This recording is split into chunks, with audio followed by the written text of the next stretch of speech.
Chairman Gulberg town کی صدارت میں ہونے والے ہفتہ وار میٹنگ ملازمین کے تنخواہوں میں اضافے کے ساتھ 1 اگست کو جاری کردہ حماس کے سربراہ اسماعیل ہنیہ کی شہادت پر گہرے رنج و غم کا اظہار۔ نصرت اللہ چیئرمین گلبرگ ٹاؤن کی صدارت میں ہونے والے ہفتہ وار میٹنگ ٹاؤن آفس میں منعقد کی گئی۔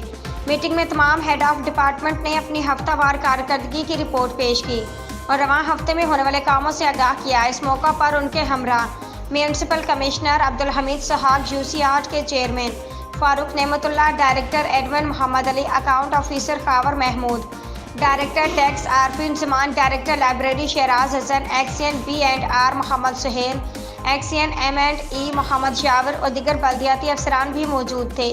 اجلاس میں گفتگو کرتے ہوئے چیئرمین نصرت اللہ نے کہا کہ گلبرگ ٹاؤن اپنی سابقہ روایتوں کو برقرار رکھتے ہوئے ملازمین کے تنخواہوں میں اضافے کے ساتھ گلبرگ ٹاؤن کے 1332 ملازمین کی ماہ جولائی کی تنخواہ 1 اگست کو جاری کر دی، جبکہ سندھ حکومت کی جانب سے OZT فنڈ اضافے کے ساتھ جاری نہیں کیا گیا۔ اس کے باوجود گلبرگ ٹاؤن نے بڑھتی مہنگائی کو مد نظر رکھتے ہوئے 1 اگست کو جاری کر دی۔ یہ ہمارے تمام افسران کی محنت اور بالخصوص فائنانس ڈپارٹمنٹ کی محنت کا ثمر ہے اور ان کی کاوشوں کو سراہا۔ انہوں نے حماس کے سربراہ اسماعیل ہنیہ کی شہادت پر گہرے رنج و غم کا اظہار کیا اور اسرائیل دہشت گردی کے عمل کی بھرپور مزاحمت کی۔ اس موقع پر میونسپل کمشنر عبدالحمید سہاگ نے تمام افسران و ملازمین کی جانب سے چیئرمین نصرت اللہ اور UC8 کے چیئرمین فاروق نعمت اللہ کا تنخواہیں اضافے کے ساتھ ادا کرنے پر ان کا شکریہ ادا کیا۔